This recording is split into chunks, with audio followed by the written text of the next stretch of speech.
تھا کہ محفل اگر ذوق اور شوق سے مدریز ہو جائے تو پھر اس کے بعد کوئی مبتدی باقی ہو جائے تو اس کو کہنے کے لیے ضرور بلایا جائے کسی محفل میں جو کہا جا سکتا ہے ذوق و شوق اور کیف و مستی کا جو زینہ اور پیمانہ ہو سکتا ہے وہ میں سمجھتا ہوں کہ ہم سر کر چکے ہیں. اور سبیر رحمانی صاحب نے جس خوبصورت پیرائے میں پڑھا اور عالی مرتبہ ڈاکٹر ظفر اقبال نوری صاحب نے جو کچھ کہہ دیا میں سمجھتا ہوں کہ کافی وقت بھی ہو چکا ہے اور شیخ اسماعیل تشریف فرما ہے ان کے ملفوظات بھی ہم نے سنے ہیں. سیدہ طیبہ طاہرہ سیدۃ النساء اہل الجنہ حضرت فاطمہ زہرا رضی اللہ تعالیٰ عنہا آپ فرماتی ہیں کہ جس وقت مدینے کی عورتیں اپنے شوہروں سے امور تجارت اور لین دین اور کاروبار کی بات چیت کیا کرتی تھی اور ان سے پوچھا کرتی تھی کہ تم نے کون سا اونٹ کتنے میں بیچا ہے اور کون سی جنس کتنے میں خریدی ہے تو سیدہ فرماتی ہیں کہ اس ذات کی قسم جس کے قبضے میں فاطمہ کی جان ہے میں نے تو علی سے کبھی یہ سوال نہیں کیا یہ تو علوم مصطفیٰ اور علوم مرتضیٰ حسن اور حسین میں منتقل کرنے سے فرصت ہی نہیں ملتی مجھے تو زینب اور رقیہ کو وہ باتیں جو میں نے خدیجۃ الکبریٰ سے سنی تھیں وہ ان تک پہنچانے اور انہیں ٹرانسفر کرنے سے فرصت نہیں ملتی تھی. اور اسی لیے نبی اکرم صلی اللہ علیہ وسلم نے فرمایا تھا کہ انا مدینۃ العلم وعلی بابھا اور ایک دوسری روایت کے مطابق انا باب الحکمت وعلی بابھا کہ میں شہر علم کا شہر ہوں اور علی اس کا دروازہ ہے. امام قسطلانی کہتے ہیں کہ اس میں حکمت یہ ہے کہ قیامت تک اللہ کے رسول نے دنیا کو بتا دیا کہ اگر عروج ارتقاء اور بلندی کا زینہ علم کے ذریعے ہی سر ہو سکتا ہے تو پھر اس علم کے حصول کے لیے تمہیں باب مدینۃ العلم سے وابستی رکھنا ضروری ہے. اور حضرت علی مرتضیٰ نے بھی فرمایا کہ رضینا قسمت الجبار فینا لنا علم وللجہال معلوم لوگوں ہم کاتب تقدیر کی تقسیم پر راضی ہو گئے کہ اس نے ہمارے لیے علم اور جاہلوں کے لیے مال رکھ دیا. فَإِنَّ الْمَالَ يَفْنَى عَنْ قَرِيبٍ یہ تمہارا دنیا کا مال ہے یہ تو ان قریب فنا ہو جانے والا ہے. فَإِنَّ الْعِلْمَ يَبْقَى لَا يَزَالُ اور یہ علوم نبوت ہیں علوم رسالت ہیں علوم قرآن ہیں جن کو کوئی زوال نہیں عروج ہی عروج ہے. اور دنیا کے اندر جس کو بھی عروج ملا جس کو بھی ترقی ملی جس کو بھی قدر و منزلت ملی وہ نبی اکرم رسول محتشم صلی اللہ علیہ وآلہ وسلم کے جوتے سیدھے کرنے سے ملی. یہاں تک کہ حضرت عبداللہ ابن عباس کہتے ہیں کہ لوگوں تم مجھ سے پوچھتے ہو کہ امت کا سب سے بڑا عالم تو کس طرح بنا حبر هذه الامہ کہ اس امت کا سب سے بڑا عالم عبداللہ ابن عباس تو وہ کہتے ہیں کہ سنو یہ صحیح بخاری کتاب الوضو اور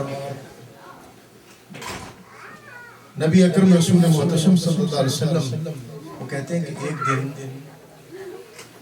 بیت الخلاء میں واش روم میں گئے. باب اس کا بادہ امام بخاری نے باب وضع الماء عند الخلاء پورا باب وضع الماء عند الخلاء ٹوائلٹ کے باہر پانی کا لوٹا بھرنا. امام بخاری کا ذوق ہے. کہتے ہیں کہ نبی اکرم رسول محتشم صلی اللہ علیہ وسلم واش روم میں گئے تو میں نے اس خیال سے کہ آپ باہر تشریف لائیں گے اور وضو فرمائیں گے میں نے پانی کا لوٹا برتن بھر کے باہر رکھ دیا. آپ واپس تشریف لائے پانی کا لوٹا بھرا ہوا دیکھا، من وضی ھذا، پوچھا یہ کس نے بنایا؟ اور اندر ایک خوشی آئی کہ یہ ادب کس نے کیا ہے، یہ چاہت اور محبت کا یہ پیمانہ کس کے ذہن میں آیا ہے؟ صحابہ نے عرض کی یا رسول اللہ یہ عبداللہ ابن عباس، آپ نے ہاتھ اٹھایا کہ یا اللہ اس عبداللہ ابن عباس کو جس نے میرا یہ ادب کیا ہے اس کو میری امت کا سب سے بڑا عالم بنا دیا۔ تو علم کا کوئی زینہ اور محبت کا کوئی پیرایا نبی اکرم رسول محتشم صلی اللہ علیہ وآلہ وسلم کی محبت کے بغیر، آپ کے در کی خیرات کے بغیر ممکن نہیں ہے۔ آج یہاں جو جس انداز میں پڑھا گیا، نظم میں، نثر میں جس انداز میں، اور نظم کو جس انداز میں ڈاکٹر صاحب نے پڑھا، اور جس مترنم لہجے میں سبیر رحمانی صاحب نے پڑھا،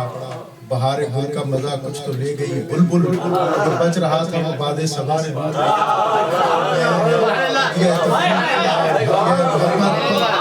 محبت پیش کرتا ہوں، اور میں منتظمین کو اور صاحب خانہ کو مبارکباد دیتا ہوں کہ یہ محفل قبولیت کے جلووں سے معلوم ہے۔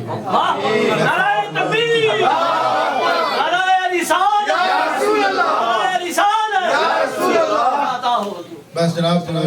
پورے قد سے جو کھڑا ہوں تو یہ تیرا ہے کرم، مجھ کو جھکنے نہیں دیتا ہے سہارا تیرا، دستگیری میری تنہائی کی، میں تو مر جاتا اگر ساتھ نہ ہوتا تیرا۔ بس ایک بات جو ڈاکٹر صاحب نظم جب آپ پڑھ رہے تھے تو میرے ذہن میں آ رہا تھا کہ سیدہ طیبہ طاہرہ خدیجہ الکبریٰ رضی اللہ تعالیٰ عنہا، ان کے چچا زاد ہیں ورقہ بن نوفل، تو انہوں نے پوچھا کہ کیا بات ہے خدیجہ تم اداس رہتی ہو، زلفیں پریشان کی طرح اداس ہو؟ تو انہوں نے کہا کہ ورقہ تجھے تو پتہ ہے کہ نہ کوئی شریک حیات ہے،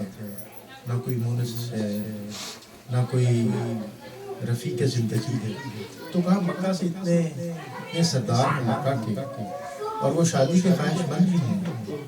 تو حضرت خدیجہ نے کہا کہ نہیں، وہ تو مجھے سارے گمراہ نظر آتے ہیں۔ تو کہا پھر اس مکہ میں ایک در یتیم محمد صلی اللہ علیہ وسلم، تو سیرت نگار لکھتے ہیں کہ یہ سننا تھا، تو ایسے ہوا کہ جیسے کشتی کو کنارہ مل گیا اور زمین کو افلاک کا تارہ مل گیا۔ جو میں بات کہنا چاہ رہا ہوں، یہ بات لمبی ہے، جو میں بات کہنا چاہ رہا ہوں یہ ہے کہ پھر ایک دن ایسا آیا کہ حضرت خدیجہ الکبریٰ کے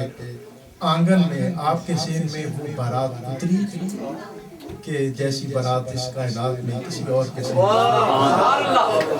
اور پھر وہاں پہ کھڑے ہو کر ایک عظیم البرکت اور رفیع المرتبت ہستی نے خطبہ دیا، نکاح کا خطبہ دیا، اور یہ نکاح کا خطبہ دینے والی ہستی کون ہے؟ حضرت ابو طالب۔ لوگوں سنو، ہم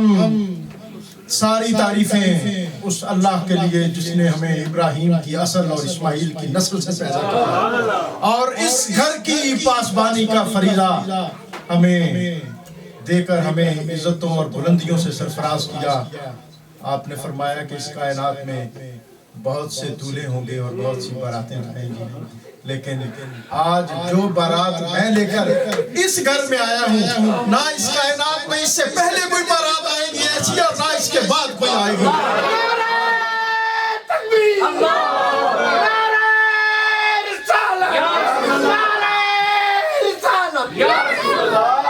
اب یہ بات جو میں اگلی بیان کرنے لگا ہوں وہ میرے اور ڈاکٹر صاحب کے جو مشترکہ شیخ ہیں، میں نے ان سے سنی۔ انہوں نے کہا کہ عرب کا کلچر یہ تھا کہ جو خطیب ہوتے تھے، جو خطبہ پڑھتے تھے، دولہے کا خطبہ پڑھنے والا وہ دولہے کے فضائل بیان کرتا تھا، اور دلہن کا خطبہ پڑھنے والا وہ دلہن کے فضائل بیان کرتا تھا۔ اس دن کے بعد روایت ختم ہو گئی کہ اے ابو طالب، جب تو نے جس دلہے کے آج مناقب بیان کر دیے ہیں، آج کے بعد کسی دلہن کے کسی محفل میں مناقب بیان نہیں ہوگی۔ آج کے بعد یہ روایت، یہ ساری فضیلتیں اقبال نے بھی کہا تھا کہ ہوں مرید خاندان ہفتہ خاک نجف،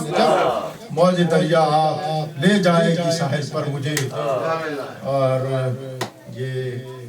برکتوں، عزتوں، سعادتوں،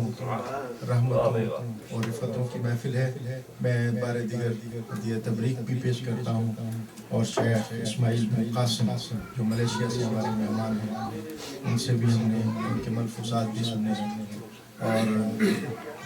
جس شخصیت کے دلوں میں اور جن کی محبتوں کے فیضان میں اس خوبصورت محافل 2-3 دن سے جاری ہے، شیخ حیدر پاشا، میں ان کو بھی ہدیہ تبریک اور محبت پیش کرتا ہوں کہ یہ محبتوں کے جو چراغ جلے ہوئے ہیں اور یہ الفتوں کے جو فیضان نظر آ رہے ہیں، اس میں یقیناً ان کو بھی بڑا کریڈٹ ہے. یہ چھٹے دن میں 12ویں محفل ہے آپ کی. اللہ کے لیے محفل اس خطے میں روح ایسی ہوتی ہے. وآخر دعوانا الحمدللہ. الحمدللہ محفل جو ہے وہ اپنے عروج کو پہنچ رہی ہے، اور اب انشاءاللہ یہ سب کا نصیبہ بھی بام عروج کو چھونے جا رہا ہے.